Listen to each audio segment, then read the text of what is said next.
તો વાત કરીએ બનાસકાંઠાની તો બનાસકાંઠાના દાતા ખાતે આરોગ્ય મંત્રી ઋષિકેશ પટેલનું નિવેદન સામે આવ્યું છે કે જ્યાં કોંગ્રેસે વર્ષો સુધી ગુજરાત પર શાસન કર્યું તેવું આરોગ્ય મંત્રી ઋષિકેશ પટેલે જણાવ્યું છે।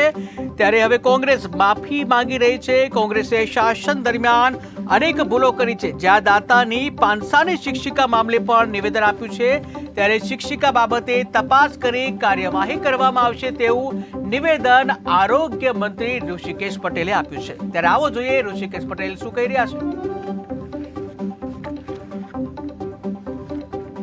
તો કહી શકાય બનાસકાંઠાના દાતા ખાતે આરોગ્ય મંત્રી ઋષિકેશ પટેલે એક નિવેદન આપ્યું છે કે જ્યાં તેઓએ જણાવ્યું કે કોંગ્રેસે વર્ષો સુધી ગુજરાત પર શાસન કર્યું છે।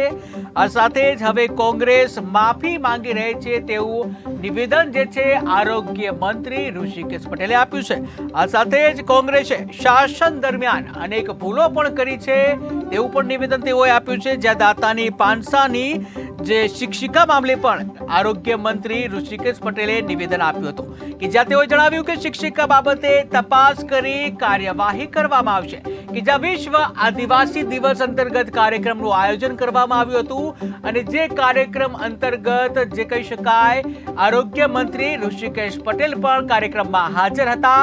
ત્યારે આ કાર્યક્રમમાં તેઓ એક નિવેદન આપ્યું હતું જ્યાં કોંગ્રેસ ઉપર આરોગ્ય મંત્રી ઋષિકેશ પટેલે આકરા પ્રહારો કર્યા હતા। પ્રહાર કરતા તેઓ જણાવ્યું કે કોંગ્રેસે ગુજરાત પર વર્ષો સુધી રાજ કર્યું છે।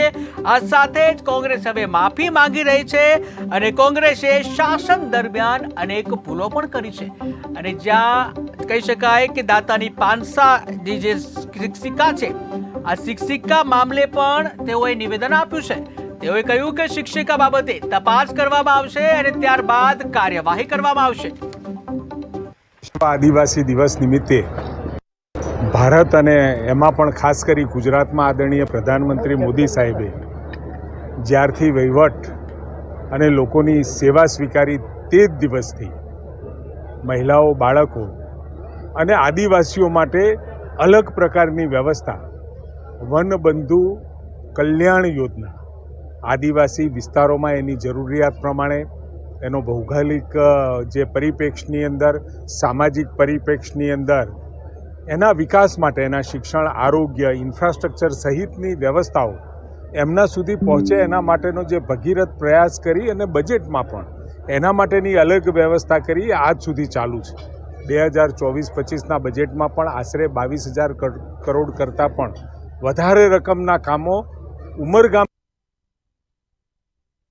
આદિવાસી સમાજને લાભ પહોંચે, આદિવાસી દીકરા દીકરીઓ, મહિલાઓ, ખેડૂતો સુધી પહોંચે એની વિવિધ યોજનાઓ દ્વારા આદિવાસી સમાજના ઉત્કર્ષ માટે એમની ધરોહર જળવાય, એમની સંસ્કૃતિ જળવાય અને એમનો જે પર્યાવરણ માટેનો પ્રેમ જળવાય અને સાથે વિકાસ ગાથામાં વિશ્વ આગળ વધી રહ્યું છે, ભારત આગળ વધી રહ્યું છે ત્યારે ગુજરાતનો આદિવાસી પણ દરેક બાબતમાં અવ્વલ નંબર રહે એની ચિંતા આદરણીય ભૂપેન્દ્રભાઈ કરી રહ્યા છે અને સાથે સિકલ સેલ એનિમિયા 1,14,00,000 આદિવાસીઓમાંથી આપણે આ આખા ભારતની અંદર સિકલ સેલની ચિંતા કોઈએ નહોતી કરી, એ વખતે નરેન્દ્રભાઈએ કરી અને લગભગ 1,06,00,000 લોકોનું સ્ક્રીનિંગ એમને કરી દીધું હતું।